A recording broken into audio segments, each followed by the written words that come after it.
What's up, my air fryer homies? Do you want to make restaurant quality salt and pepper pork chops in the air fryer? Well, I'll be showing you some tips and tricks on how to make them, and also one thing you should definitely avoid when making these at home, and it should taste pretty close to what you'd find in a Cantonese Chinese restaurant. Also, if you guys end up liking this video, please consider subscribing. We'd really appreciate it. Keeps the motivation going, you feel me? Hope you guys enjoy the video.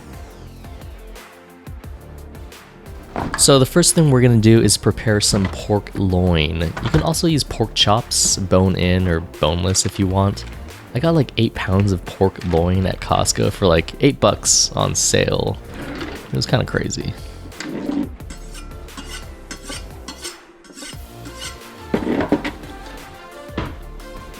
These are about a 1/2 inch or 1.5 centimeters thick, and I'll slice a grid pattern on both sides very shallow, maybe like 2 millimeters deep. I also cut slits into the fat so it'll prevent it from curling up too much when it's being cooked, but that's optional. And of course I'm using a Chinese knife here to cut everything because when you're preparing Chinese food, it just feels right. Am I right? The next part can get kind of messy, so I usually like to get the family and kids out of the room, dim the lights maybe, have some tissues or towels nearby, put a little plastic wrap over my meat, and you know. I'm gonna start beating my meat. As you can see, I'm beating the meat hitting directly downwards, but I'm also using the meat tenderizer and hitting in a down and out motion to spread the meat out to an even thickness. This step is going to make the pork super tender, cook quick and evenly, and it'll make the marinating time shorter. I'll beat the meat on both sides, and if you don't have a meat mallet, you can try using a pot or pan or something like that. The marinade is 2 tablespoons of light or regular soy sauce, about a 1/4 teaspoon of white pepper powder, about 1 teaspoon shaoxing rice wine, about a teaspoon of kosher salt, about 1 teaspoon baking powder, and a 1/2 teaspoon of ground ginger powder or freshly grated ginger. The salt and soy sauce will of course season the pork and help it retain its juiciness by brining it. The ginger powder adds flavor and also has the enzyme protease in it to help tenderize the pork. And the baking powder also acts as a tenderizing agent because it raises the pH of the meat proteins and breaks it down. I'll mix this in with the meat and let it marinate in the fridge for a minimum of 30 minutes. When it's time to cook, coat the pork in a light layer of cornstarch, tap off the excess, get some of that cornstarch on the floor because you're not a very careful person. Put it in the air fryer in a single layer, 400 degrees Fahrenheit or about 205 degrees Celsius non-preheated, and cook for a total of about 14 to 15 minutes. And we'll check on the halfway point to spray some oil on the dry starch spots. So while the pork is doing its thing in the air fryer, we'll use this time to cut up some aromatics and vegetables that we'll toss in a wok with the finished pork later.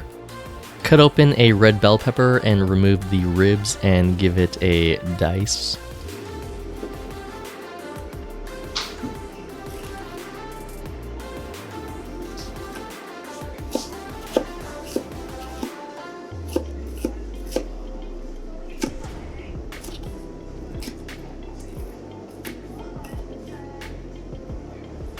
Dice up some green jalapenos, and very important tip here, remove the seeds and ribs.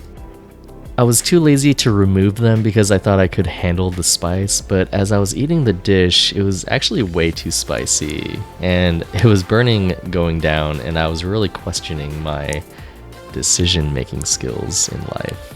And then, as it was burning on its way out at midnight, while I was on the throne, I questioned my decision-making skills even further. Anyways, mince up 1 whole shallot as well and peel some garlic and thinly slice it.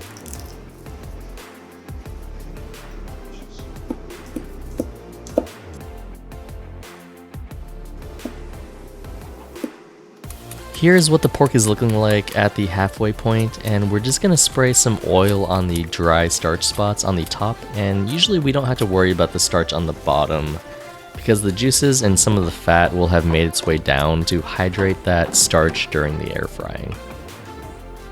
After the pork is looking golden brown, after about 15 minutes of total cooking time in the air fryer, we'll let it rest for about 5 minutes or so before cutting into it so we can let that crust settle down. I forgot to mention that you can also cut the pork into smaller pieces before putting them in the air fryer, but I feel like they'll stay a little bit juicier if you leave them in bigger pieces. Now that we have all of our veggies chopped up, I'll make a quick seasoning of 1 teaspoon of kosher salt, a 1/4 teaspoon of sugar, 1/4 teaspoon of white pepper powder, and a little sprinkling of MSG. Why not? Give that a quick mix, and then the mise en place is ready. And you may be wondering why I'm putting sugar in a savory dish like salt and pepper pork chops. The reason is because salt and sugar are like opposite sides of flavor profiles in the culinary world. For example, if you accidentally make something too salty, then you can add sugar to balance it out. If you make something too sweet, you can add salt to balance it out. It's the same reason why some desserts incorporate a little bit of salt. It's one of the most popular flavor combinations. Think about kettle corn, orange chicken, corn on the cob, chicken nuggets with sweet and sour sauce. Even though Cantonese salt and pepper pork chops is a savory dish, adding a tiny bit of sugar and MSG, optional, to the seasoning brings it up another level to near restaurant quality taste. It's all about that sweet and salty. Anyways, get a wok or the largest pan that you have over a medium heat. Add about a tablespoon of oil, wait until it starts shimmering or smoking a little bit, and then add the shallots and sliced garlic. Stir fry that around until the garlic starts to lightly brown. Then add in the diced jalapenos and red bell pepper and give those a good stir fry over the high heat for about 30 seconds to a minute.